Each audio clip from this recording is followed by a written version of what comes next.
The stars looked different from the bridge of the Aurora's edge. Commander Jake Sullivan stood at the main window, watching the massive Zellarian ship approach. It was 3 times the size of his vessel, made of what looked like living metal that shifted colors in the starlight. He had seen pictures, but seeing it in person made his stomach tight with nerves. "They're requesting permission to dock," said Lieutenant Amy Rodriguez from her station. Her voice was steady, but Jake could hear the tension underneath. "Granted," Jake replied. He straightened his uniform and checked his appearance one more time. 3 years of preparation had led to this moment. First official contact between humans and the Zellarian Empire. No pressure at all. The Zellarians had been watching human space for decades before making contact. Their first message had been simple. "We wish to learn about your species." The diplomatic course had spent months just figuring out how to respond. Now, 6 months later, they were finally meeting face to face. Jake walked to the docking bay, his boots echoing in the metal corridors. His team was already waiting. Dr. Linda Harper, their xenobiologist, looked excited and nervous. Captain Ben Wright, head of security, looked like he was ready for a fight. Ambassador Carol Stone looked like she had swallowed something sour. "Remember," Stone said quietly, "they consider themselves superior to most species. Don't take anything personal." The airlock hissed open. The first Zellarian to step through was tall, nearly 7 feet, with skin that looked like it was made of pale blue crystal. The light seemed to bend around her, creating small rainbows on the walls. She wore robes that seemed to be alive, shifting and moving on their own. Behind her came 5 more Zellarians, all tall and graceful. They moved like they were floating instead of walking. Jake had read that they were telepathic, but he still felt surprised when the lead Zellarian looked directly at him and spoke without moving her lips. "I am Kira Thana of the 5th caste, xenobiologist and genetic specialist. We greet you, humans of the vessel Aurora's Edge." Her voice appeared inside his head, clear and cold. Jake had practiced for this, but it still felt strange. "Welcome aboard," he said out loud. "I'm Commander Jake Sullivan. This is our diplomatic team." Kirathana tilted her head slightly. Her eyes were large and silver, with no pupils that Jake could see. "You speak with your mouth. How primitive, but expected." Dr. Harper stepped forward. "We're honored to meet you. Your species' advances in biotechnology are legendary." "Legendary among whom?" Kirathana's mental voice carried what sounded like amusement. "Your species has only been aware of us for months. What could you possibly know of our achievements?" Jake felt his jaw clench. Stone had warned him about this, but it was still hard to hear. "We know enough to respect your accomplishments," he said carefully. "Respect."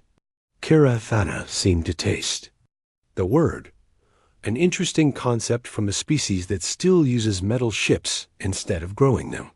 "Tell me, Commander Sullivan, how long did it take your people to build this vessel?" 3 years, Jake replied. "We can grow a ship this size in 6 months." She looked around the docking bay like she was examining a museum exhibit. "But I suppose you work with what evolution gave you." The tour of the ship went about as well as Jake expected. Kirathana made comments about everything from their life support systems to their food preparation methods. She called their computer technology charmingly basic and their weapons crude but functional. But Jake noticed something. Despite her words, she was paying close attention to everything. Her silver eyes missed nothing. When Dr. Harper explained how they had modified their engines using Zellarian power crystals, Kirathana asked detailed questions. When Captain Wright demonstrated their defensive systems, she watched with what looked like professional interest. "Your species seems to favor adaptation over planning," Kirathana said as they sat in the conference room. "You take technologies from other species and modify them instead of developing your own. We call it being practical." Jake said. Why reinvent something that already works? Because improvement comes from understanding, not copying. Kirathana's mental voice was sharp. A child who copies answers will never truly learn. Dr. Harper leaned forward. But adaptation is one of humanity's greatest strengths. We survive by being flexible. Flexibility is what you call it when you lack proper planning, Kirathana replied. The Zelarian Empire has survived for thousands of years because we plan for every possibility. We don't stumble around hoping to find solutions. Jake felt his temper rising. Maybe that's why it took you so long to make contact. Too much planning, not enough action. The room went quiet. Kirathana's crystalline skin seemed to darken slightly. Careful, Commander. Your emotions are showing. Good, Jake said. At least we have them. For a moment, something flickered across Kirathana's face. Surprise, maybe, or interest. Then the cold mask returned.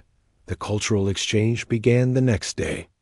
Both sides shared scientific data, art, and historical records. Jake found himself watching Kirathana during the presentations. She sat perfectly still, her silver eyes fixed on each speaker. But he caught her reactions, a slight tilt of the head when something interested her, a small movement of her hand when she disagreed. When it was humanity's turn to present, Jake showed recordings of human colonies on hostile worlds. Desert planets, ice worlds, places where nothing should be able to live. But humans had found ways to survive and even thrive. Your species seems to enjoy suffering, Kirathana commented. We enjoy challenges, Jake corrected. Each difficult. World teaches us something new. And how many of your people died learning these lessons? Jake paused. Too many, but their sacrifice meant others could live. Wasteful, Kirathana said. We would have terraformed those worlds first, made them suitable for life. That takes decades, Dr. Harper said. Humans needed homes right away. We couldn't wait. Patience is a virtue your species seems to lack. Maybe, Jake said. But impatience gets things done. That evening, Jake found Kirathana alone in the observation deck, looking out at the stars. She stood so still she might have been a statue. Can't sleep? He asked. We don't sleep the way you do, she replied without turning around. We enter a meditation state that allows our minds to process the day's information. Sounds boring, efficient. She finally turned to look at him. Your species is very strange, Commander Sullivan. How so? You value things that make no logical sense. Sacrifice for strangers. Hope without evidence. Love without genetic compatibility. She studied his face like he was a puzzle she couldn't solve. It should make you weak, but somehow it doesn't. Jake stepped closer to the window. Maybe logic isn't everything. Logic is what separates intelligent species from animals. And what separates people from machines. Kirathana was quiet for a long moment. I don't understand your species, she said finally. That's okay, Jake replied. Half the time, we don't understand ourselves. He thought he saw her almost smile. Before she caught herself. Your diplomatic mission is interesting, Commander, but don't mistake my curiosity for respect. Humans are still a young species with much to learn. Maybe, Jake said. But young species sometimes see things that old ones miss. Kirathana looked at him with those silver eyes. For just a moment, the cold distance was gone, replaced by something else. Curiosity, maybe, or challenge. We shall see, she said. As Jake left the observation deck, he couldn't shake the feeling that this cultural exchange was going to be more complicated than anyone had planned. Kirathana was brilliant, arrogant, and completely convinced of her species' superiority. But there was something else there, something she was hiding even from herself. The next few months were going to be very interesting. The alarm started screaming at 4 a.m, ship time. Jake was out of bed and running toward the bridge before he was fully awake. The corridor lights were flashing red, and crew members were rushing to their stations. "Report," he called. Out as he reached the bridge, Lieutenant Rodriguez looked up from her console, her face pale. "We're caught in some kind of energy field, sir. Dropped out of faster-than-light travel about 10 minutes ago. The field is getting stronger." Jake looked at the main screen. Outside, space itself seemed to be twisting. Colors that had no names swirled around the ship like a living thing. In the distance, a dying star pulsed with sickly yellow light. "It's a quantum field collapse," Dr. Harper said, reading from her instruments. "The star is pulling space and time into itself as it dies. We're trapped. Can we break free?" "Not with our engines alone," she replied. "The field is too strong." Jake's mind raced. They had been traveling to the next star system to continue the cultural exchange when this happened. The Zellarian ship was following behind them, probably caught in the same trap. "Contact Zellarian vessel," he ordered. The screen flickered, and Karathana's face appeared. Her usually perfect composure was cracked. Behind her, Jake could see other Zellarians moving frantically. "Commander Sullivan," she said, her mental voice tight with worry. "Our ships are both trapped.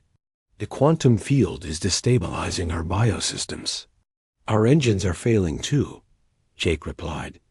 "Can we work together on this?" For a moment, Karathana hesitated.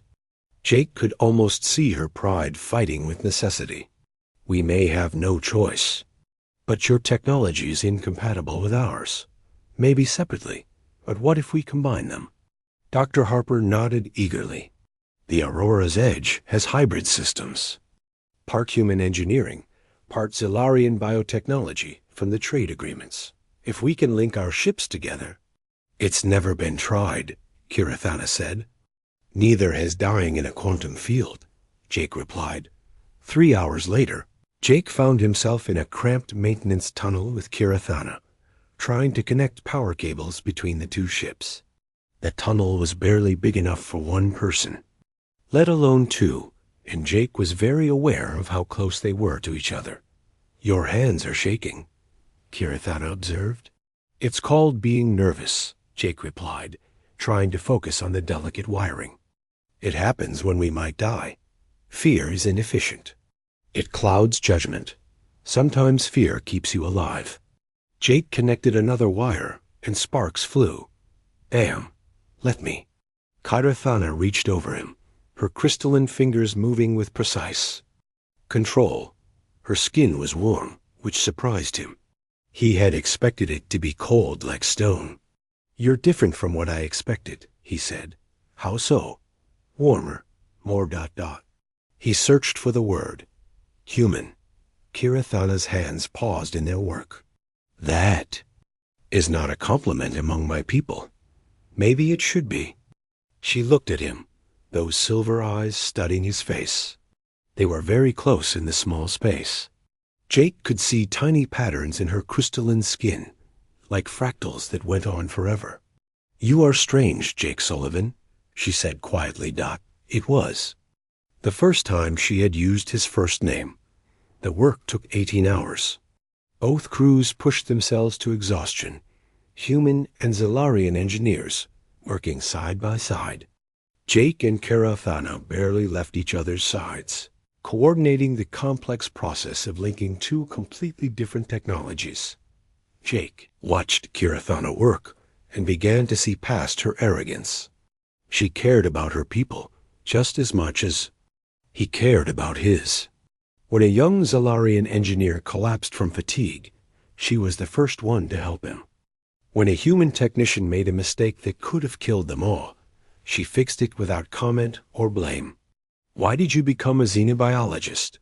Jake asked during a brief rest period. Karathana was quiet for a long moment. "I wanted to understand why some species survive and others don't. What makes the difference between life and extinction? And what did you learn? That the universe doesn't care about survival. It only cares about adaptation." She looked at him with those silver eyes. Your species adapts very well, even when you shouldn't be able to. What do you mean? Humans have no natural advantages. You're not the strongest, or the fastest, or the smartest. By all logic, you should have died out long ago. But you didn't. We're stubborn. Yes, and that stubbornness might save us all. The quantum field was getting stronger. Both ships were shaking as space twisted around them. Systems were failing one by one. Jake knew they had maybe hours before everything collapsed. It's not working, Dr. Harper reported. The field is too strong. We need more power. We've given. Everything we have, Kirathana replied. Jake stared at the readings. There had to be something they were missing. Some way to break free. He thought about everything he knew about quantum fields, about Solarian biotechnology, about human engineering, and it hit him. What if we don't try to break out? He said, what if we ride it? Everyone looked at him like he was crazy. Explain, Kirathana said. Quantum fields follow patterns, right? Like waves. What if instead of fighting the wave, we surf it? Dr. Harper's eyes went wide. That's insane and brilliant. If we can match our resonance to the field's frequency, we could use its own energy to push us free, Kirathana finished. But the timing would have to be perfect. One mistake and both ships would be torn apart. Do we have a choice? Jake asked. The next 2 hours were the longest of Jake's life. Both crews worked together to modify their ship's frequencies. Human intuition guided Zalarian precision. Jake found himself working directly with Kirathana. Their minds somehow synchronized as they coordinated the complex calculations. Now, she said. Jake hit the controls. Both ships shuddered as their engines came online. The quantum field grabbed them, twisted them, tried to tear them apart. Jake felt like his bones were being pulled in different directions. Then suddenly they were free, shooting out of the field like a bullet from a gun. Both ships tumbled through normal space, their crews cheering and crying with relief. Jake found himself on the floor of the bridge, Kirathana beside him. They had been thrown together when the ship lurched, and now they were lying face to face, breathing hard. We did it, he said. Yes, she replied, but she wasn't looking at the screens. She was looking at him. Something passed between them in that moment. Jake couldn't explain it, but it felt like their minds touched. For just an instant, he could feel what she was feeling. Wonder, relief, and something else. Something that made his heart race. Kirathana's eyes went wide. What was that? I don't know, Jake said honestly. They stayed like that for a moment longer. Then both scrambled to their feet, suddenly awkward. We should check on our crews, Kirathana said her mental voice carefully controlled. Right, yes, the crews. But as Jake helped coordinate repairs over the next few days, he kept thinking about that moment. About the warmth of her skin and the way her eyes had looked at him. About how they had worked together like they were two parts of the same mind. And he wondered if Kirathana was thinking about it too. She was. In the privacy of her quarters, Kirathana stared at her reflection and tried to understand what had happened. The brief mental connection with Jake had been unlike anything she had ever experienced. Solarians were telepathic with each other, but humans weren't supposed to be able to create that kind of link. Yet somehow, in that moment of crisis, their minds had touched, and what she had felt from him, it was nothing like what she had expected. From a primitive species, his thoughts had been complex, layered with emotions she didn't fully understand. But underneath it all was something that scared her, something that felt like caring, not just for his own species, but for hers too.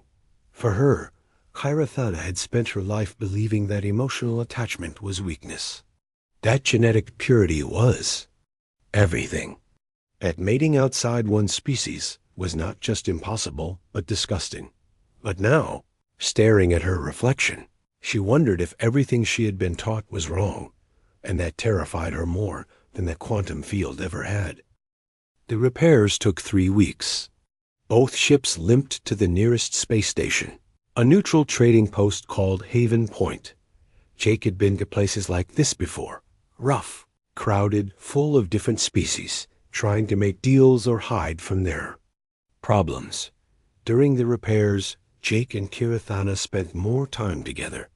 They called it coordinating the work, but Jake knew it was more than that. Every day they found excuses to meet, to work side by side, to talk about everything except what was really happening between them. "Your species has an interesting approach to art," Kirathana said one evening as they reviewed repair schedules in Jake's quarters. She was looking at a painting on his wall, a simple landscape from Earth. "It's just a picture of home, Jake. Sad, but it shows emotion. The way the light falls, the colors chosen. It's not just documenting a place, it's showing how the place makes you feel." Jake looked at the painting with new eyes. "Solarian art doesn't do that. Our art is about perfection. Mathematical beauty, genetic harmony." She paused. "This is something else, something more personal." They were sitting closer than they needed to. Jake could smell something like flowers and rain that seemed to come from her skin. When she turned to look at him, those silver eyes seemed to see right through him. "Jake," she said quietly. He leaned closer. "Yeah, this is dangerous. I know. My people would cast me out if they knew. Mine might do the same. We should stop." "Yeah, we should." Neither of them moved away.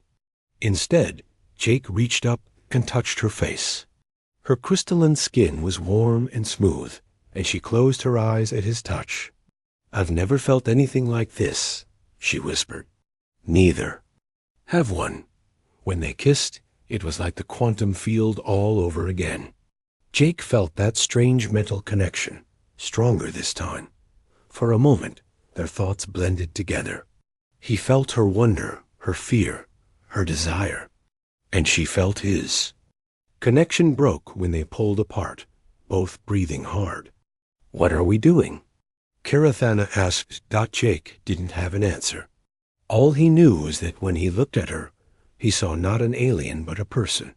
Someone brilliant and proud and trying so hard to be perfect that she forgot to be happy. Their secret relationship continued as the ships were repaired. They met in quiet places, talked for hours, and tried to understand how two people from different worlds could feel so connected. Jake learned that Kirathana had never chosen anything for herself. Her career, her position, even her opinions had all been decided by Zalarian society. She was expected to mate with another high-ranking Zalarian to produce genetically superior children. "Do you want that?" Jake asked. "It doesn't matter what I want. It's what's expected. It should matter." Kirathana looked at him with sad eyes. "Your species thinks individuals matter more than society. Mine believes the opposite. Maybe they're both right sometimes, or maybe they're both wrong." The diplomatic reception was supposed to be routine. Both crews dressed in their best uniforms, and the station commander threw a party to celebrate the successful rescue mission. Jake stood with his officers, making small talk and trying not to watch Kirathana across the room. She looked beautiful in her formal robes, but Jake could see the tension in her posture. Something was wrong. Halfway through the reception, Kirathana suddenly swayed on her feet. Jake started toward her, but Dr. Harper was closer. By the time he reached them, Kirathana had collapsed. "Get her to the medical bay," Harper ordered. The next hour was the longest of Jake's life. He paced outside the medical bay while both human and Zalarian doctors worked on Kirathana. Finally, Dr. Harper came out, her face pale. "Is she okay?" Jake asked. Harper looked around to make sure they were alone. "Jake, we need to talk, privately." They went to Harper's office. She closed the door and activated the privacy screen. "She's pregnant," Harper said quietly. Jake stared at her. That's impossible. That's what I thought too. But the tests don't lie. She's carrying a hybrid child. Half human, half Solarian. Jake sat down hard. His mind couldn't process what he was hearing. How? I don't know. According to everything we know about biology, this shouldn't be possible. Human and Zellarian DNA shouldn't be compatible. Does she know? Not yet. She's still unconscious. But Jake, when she wakes up, both your lives are going to change forever. Jake stared at the wall, trying to think. A baby. His baby. Their baby. Something that shouldn't exist, but somehow did. When Kirathana woke up, Jake was sitting beside her bed. She looked at him with confused eyes. What happened? You fainted at the reception, he said gently. Dr. Harper appeared at his shoulder. Kirathana, we need to talk about your test results. Jake watched Kirathana's face as Harper explained the situation. Confusion became shock. Shock became horror. And horror became something like panic. No, she whispered. No, this can't be happening. The tests are clear, Harper said gently. You're about 6 weeks pregnant. Kirathana looked at Jake with wild eyes. This is impossible. My people don't mate with lesser species. We can't. Our biology won't allow it. The words hit Jake like a physical blow. Lesser species. Even now, even after everything, that's how she saw him. Kirathana, he said quietly. No. She sat up, her whole body shaking. This is wrong. This is against everything I am, everything I believe. Maybe what? You believe is wrong. She stared at him. You don't understand. My family, my position, my entire life, it's all based on genetic purity. If my people find out about this, we'll figure it out. There's nothing to figure out. Kirathana's voice was cold now, back to the arrogant tone she had used when they first met. This pregnancy is an abomination. A mistake that should never have happened. Jake felt something break inside his chest. Is that what you really think? Kirathana looked away. It doesn't matter what I think. But Jake could see the truth in her eyes. She was terrified. Not of the pregnancy itself, but of what it meant. Of how it destroyed everything she had been. Taught to believe about herself, and her people thought the news spread quickly, despite their attempts to keep it secret. Within days, both the human and Zellarian governments knew about the pregnancy. Emergency meetings were called. Diplomatic channels. Buzzed with activity. Jake found himself called before a review board. Ambassador Stone sat across from him with a face like stone. Did you knowingly engage in a relationship with the Zellarian representative? She asked. Yes, ma'am. Were you aware that such a relationship could compromise the mission? I was aware of the risks, yes. And you proceeded anyway? Jake thought about lying, about making excuses. Instead, he looked Stone in the eye. Yes, ma'am, I did. Why? Jake was quiet for a long moment. Because sometimes the heart makes choices. The head can't explain. Meanwhile, Kirathana faced her own interrogation. The Zellarian delegation was furious. Her genetic line, once considered among the purest in the Empire, was now contaminated. Her family sent a formal notice of disownment. Her position was stripped away. You have brought shame on our entire species, the lead delegate told her. To mate with a primitive human is bad enough, but to carry his hybrid offspring. I know what I've done, Kirathana replied, her voice steady despite the tears in her silver eyes. You will return to the home world immediately for genetic cleansing. The pregnancy will be terminated, and you will be exiled to the outer colonies. Kirathana nodded. She had expected this. It was what she deserved for breaking the most fundamental law of her people. That night, Jake came to see her. She was packing her few belongings, preparing to leave with the Zellarian ship. Don't go, he said. I have no choice. You always have a choice. Come with me. Earth will welcome you." Kirathana laughed bitterly. "As what? Your charity case? The fallen alien who needed rescuing? As my partner? As the mother of our child? Our child?" Kirathana turned to face him, her eyes blazing. "This thing inside. Me is a mistake, Jake. An impossible accident that threatens everything both our species believe. Or maybe it's the best thing that ever happened to us." Kirathana stared at him. For a moment, her mask slipped, and Jake saw the scared, confused person underneath. Then she straightened her shoulders and became cold again. "Go back to your ship, Commander Sullivan. Forget this ever happened. I can't do that." "Then you're a fool." Jake stepped closer. "Maybe, but I'm a fool who loves you." Kirathana's composure finally cracked. She turned away, her shoulders shaking. With silent sobs, "Love," she whispered. "Such a human concept. So wasteful and illogical. And yet here we are." She didn't answer. Jake stood there for another moment, hoping she would change her mind, hoping she would choose him over duty. But when she remained silent, he finally left. Neither of them slept that night. Both lay in their separate quarters, thinking about the impossible choice they faced and the impossible child that would force them to make it.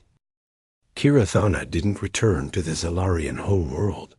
At the last moment, as she stood at the airlock ready to board the transport ship, she stopped. Her hand moved to her stomach, where new life was growing. Life that shouldn't exist, but somehow did. "I can't," she whispered to the Zalarian commander waiting for her. "You have no choice," he replied coldly. "The council has decided. Then I choose exile." The words came out before she could stop them. The commander's face twisted with disgust. "So be it. You are no longer Zalarian. You are nothing." Kirathana watched the ship leave without her. For the first time in her life, she was completely alone. No family, no position, no people to tell her what to do or who to be. The freedom was terrifying. Jake found her in the observation deck hours later, staring out at the stars. "I heard what happened," he said quietly. "I am homeless now," she replied without turning around. "Neither human nor Zalarian. My child will be the same. Our child will have a home with us." Kirathana finally looked at him. "What kind of home can we give a being that shouldn't exist?" Jake sat beside her. "The same kind we give any child. Love, protection, a chance to grow up and find their own path." You make it sound simple. Maybe it is. Maybe we're the ones making it complicated. Over the following weeks, Kirathana stayed aboard the Aurora's Edge as a refugee. The human crew was kind but cautious. They had never dealt with a pregnant alien before, especially one carrying a hybrid child. Dr. Harper became Kirathana's primary doctor and closest friend among the humans. She was fascinated by the pregnancy from a scientific standpoint, but also genuinely cared about Kirathana's well-being. "The baby is developing differently than we expected," Harper told them during a routine checkup. "The neural pathways are unlike anything I've seen." "Is something wrong?" Jake asked, worry clear in his voice. "Not wrong, just different. The brain structure is more complex than either human or Zalarian patterns. It's like the child is developing new types of neural connections. As the pregnancy progressed, strange things began to happen. Kirathana found herself understanding human technology in ways she never had before. She could interface with both human and Zalarian systems as if they were the same thing. More surprisingly, she began to sense things. Emotions from the crew members around her. Energy patterns from the ship's engines. Even the quantum fluctuations in space itself seemed to speak to her. "It's the baby," Dr. Harper explained after running more tests. "The child's developing brain is somehow enhancing your natural telepathic abilities and adding new ones." "What does that mean?" Kirathana asked. I think it means your child is going to be something entirely new. 3 months into the pregnancy, they received word that a group of radical Zilarians had learned about Kirathana's location. These extremists viewed the hybrid child as a threat to genetic purity that had to be eliminated. They're calling themselves the Pure Blood Coalition. Ambassador Stone told Jake during a secure briefing. Intelligence suggests they're planning to attack the station. How many ships? At least 3. Maybe more. They're not official Zellarian military, but they're well armed. Jake looked out at the space station where Kirathana was staying. It wasn't a military installation. If the radicals attacked, the station's defenses wouldn't last long. We need to move her, he said. Where? Earth won't officially recognize her refugee status yet. The Zellarian Empire has disowned her.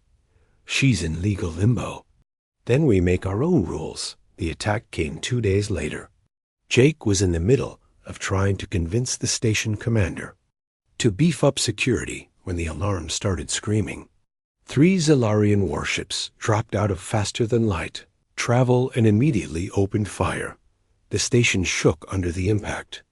Emergency lights flashed as power systems strained to maintain shields. Jake ran toward the medical bay where Kirathana was staying. The corridors were full of panicking civilians, but Jake pushed through them. He had to reach her before the attackers did. He found her in Dr. Harper's lab, her hands pressed against her swollen belly. She was breathing hard, her crystalline skin pale with stress. "The baby," she gasped. "Something's happening." Dr. Harper was running scans as fast as she could. Neural activity is off the charts. The stress is triggering some kind of response. Another explosion rocked the station. Jake helped Kirathana to her feet. "We need to get to the Aurora's edge," he said. "I can't move," Kirathana replied. "Every time the station shakes, I can feel the quantum disturbances. It's like the baby is reacting to them." Jake stared at her. "What do you mean, reacting?" "I can sense the attackers' ships, their weapon systems, their shield patterns. It's like I can see their weaknesses." Dr. Harper looked up from her instruments.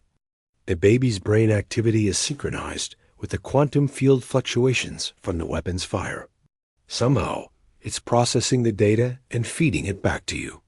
Jake felt a crazy idea forming. "Can you tell me where to target our weapons for maximum effect?" Kirathana closed her eyes, her face twisted in concentration. "The lead ship. There's a weak point in their port shield generator. If you can hit it with a focused beam." Jake opened his communicator. "Aurora's edge. This is Sullivan. Target the lead attacker's port shield generator. Concentrated beam. Full power." "Sir, our targeting sensors don't show a weak point there," came the reply. "Trust me. Fire on my mark." The Aurora's edge opened fire. The beam struck exactly where Kirathana had indicated, and the enemy ship's shields collapsed completely. A second volley crippled their engines. "How did you know?" The ship's captain asked over the communicator. Jake looked at Kirathana, who was smiling despite her pain. "Lucky guess." The battle lasted another hour. With Kirathana's guidance, the Aurora's edge was able to outfight ships that should have been superior. The radical Zellarians retreated, but not before sending a message.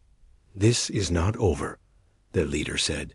"The abomination will not be allowed to live." In the aftermath of the battle, word of what had happened spread quickly. A pregnant alien helping humans fight her own species should have been a scandal. Instead, it became something else entirely. Progressive leaders from both civilizations began to see the hybrid child not as a threat, but as an opportunity. Here was proof that cooperation between species could create something greater than either could achieve alone. "The baby isn't even born yet, and it's already changing things," Dr. Harper told Jake and Kirathana during their next appointment. "How?" "So?" Jake asked. The neural scans show patterns we've never seen before. The child appears to be developing abilities that neither humans nor Zellarians possess. Enhanced pattern recognition, quantum field sensitivity, multidimensional thinking. Kirathana placed her hand on her belly.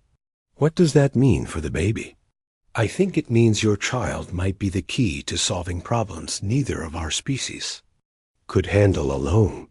That night, as they prepared for bed in their shared quarters, Jake watched Kirathana brush her long hair. The routine had become precious to him, a sign of the normal life they were trying to build together. Do you regret it? He asked. Choosing to stay, I mean. Kirathana was quiet for a long moment. I spent my entire life believing that genetic purity was everything, that mixing with other species would weaken us. And now? She turned to face him, her silver eyes bright. Now I think maybe strength comes from combination, not separation. This child growing inside me is not an abomination. It's evolution. Jake reached for her hand. I love you. I love you too, she replied. And this time she didn't hesitate or qualify the statement. Both of you. As they lay in bed that night, Kirathana felt the baby move inside her. But it wasn't just movement. It was like the child was reaching out, trying to communicate. In her mind, she felt a sense of warmth and curiosity that didn't belong to her Dot. The baby was aware and waiting to be born into a galaxy that didn't understand what it represented, yet Dot change was coming, whether the galaxy was ready or not. The birth happened during a thunderstorm on Earth. Kirathana had insisted on having the baby at the Human Medical Facility in Geneva, despite offers from a dozen different worlds to host the historic event. She said she wanted her daughter to be born somewhere peaceful. Jake held her hand as the contractions grew stronger. Dr. Harper and a team of specialists monitored everything, but they were all in uncharted territory. No one knew what to expect from the birth of the first human-Zellarian hybrid. The baby's neural activity is incredible, one of the doctors reported. It's like she's aware of everything happening around her. Kirathana squeezed Jake's hand tighter. She's not afraid, she said with wonder. I can feel her emotions. She's curious, excited even. Just like her mother, Jake said, brushing sweat from Kirathana's forehead. When Elena Kai finally arrived, the room went silent. She was beautiful in a way that took everyone's breath away. Her skin had the faint crystalline quality of her mother's people, but with the warm tones of human flesh. Her eyes were large and dark, seeming to hold ancient wisdom despite being only minutes old. But it was what happened next that changed everything. As Dr. Harper lifted the baby, Elena Kai looked directly at her father. Then, impossible as it seemed, she smiled. Not the random muscle movement of a newborn, but a genuine expression of recognition and joy. Hello, little one, Jake whispered, tears streaming down his face. Elena Kai reached out with tiny fingers and touched his hand. In that instant, Jake felt a connection unlike anything he had ever experienced. It was as if the baby was introducing herself, showing him glimpses of how she saw the world. Colors had texture. Sounds had shape. The quantum fields that held the universe together were as visible to her as the walls of the room. She saw connections between things that others couldn't even imagine. She's perfect, Kirathana said, exhausted but radiant. News of Elena Kai's birth spread across the galaxy within hours. Political leaders, scientists, and ordinary citizens all wanted to know about the child who shouldn't exist, but clearly did. Some called her a miracle. Others called her a threat. But as Elena Kai grew, it became clear that she was something entirely new. By 6 months old, she was communicating telepathically with her mother and somehow managing to project simple emotions to her father. By her first birthday, she was interfacing with computer systems just by touching them. By age 2, she was solving mathematical problems that stumped university professors. She learns everything so fast, Kirathana told Jake one evening as They watched their daughter play. Elena Kai was building blocks into complex geometric patterns that somehow resembled star charts. Too fast? Jake asked. No, not too fast. Just different. She sees patterns in everything. Yesterday she told me that the music from your Earth radio has the same mathematical structure as the quantum fluctuations around black holes. Jake stared at his daughter, who was now making the blocks float in the air through some method neither parent understood. What are we raising?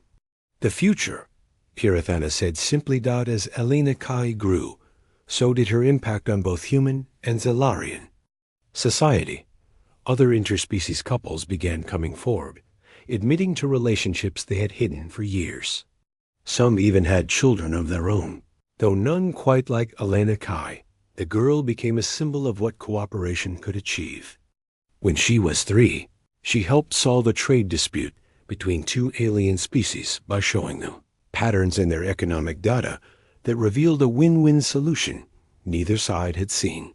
When she was 4, she prevented a war by translating between 2 species who had been fighting over a misunderstanding in their first contact protocols.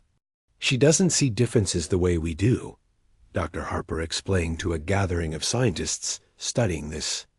Hybrid children. To Elena Kai, all conscious beings are part of the same pattern. She can't understand why we fight over things like genetics or appearance when we're all connected at the quantum level. Jake often found himself amazed by his daughter's wisdom. One day, when she was 5, he asked her what she wanted to be when she grew up. I want to help people understand, she said in her serious little voice. Understand what? That being different isn't bad. That when you put different things together, you can make something beautiful. That same year, Jake was offered the position of head of the new Interspecies Cooperation Council. The job would mean traveling throughout the galaxy, helping other worlds establish peaceful contact with each other. It's a big responsibility, he told Kirathana as they discussed the offer. We'd be away from Earth a lot. Elena Kai would love that, Kirathana replied. She's been asking when she can visit the crystal cities of Andromeda and the floating gardens of Vega Prime. And you? What do you want? Kirathana smiled. I want to help build the future our daughter represents. A galaxy where children like her aren't impossible, but inevitable. Jake accepted the position. The family moved aboard a new ship designed specifically for interspecies cooperation. The vessel was itself a symbol of what different civilizations could achieve together. Human engineering merged with Zalarian, biotechnology and innovations from a dozen other species. Elena Kai thrived in the multicultural environment. She played with children from 6 different worlds and spoke 12 languages by the time she was 7. More importantly, she was never made to feel unusual or wrong for being different. This is how it should be, Kirathana said one day as they watched Elena Kai teaching a group of alien children how to play a hybrid game that combined human hide-and-seek with Zalarian pattern dancing. What do you mean? Jake asked. Children playing together without caring what species they are. Learning from each other instead of fearing each other.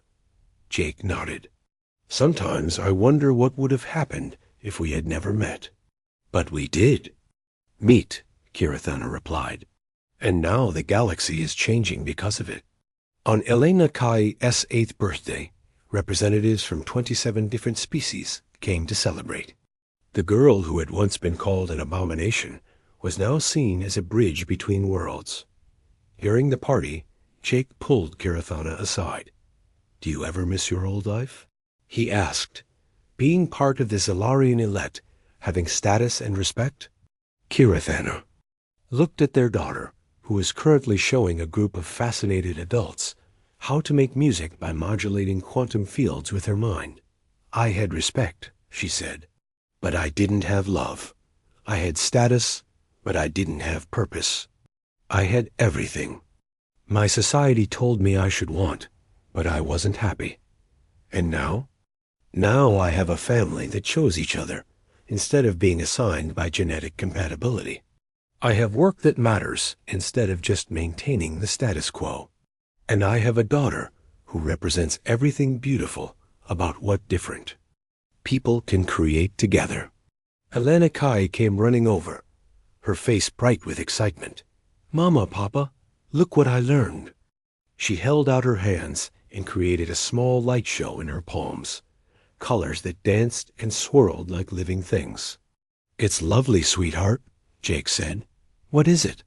It's the pattern of love, Elena Kai said seriously. Every species in the galaxy makes the same pattern when they feel love. Humans, Solarians, vegans, everyone.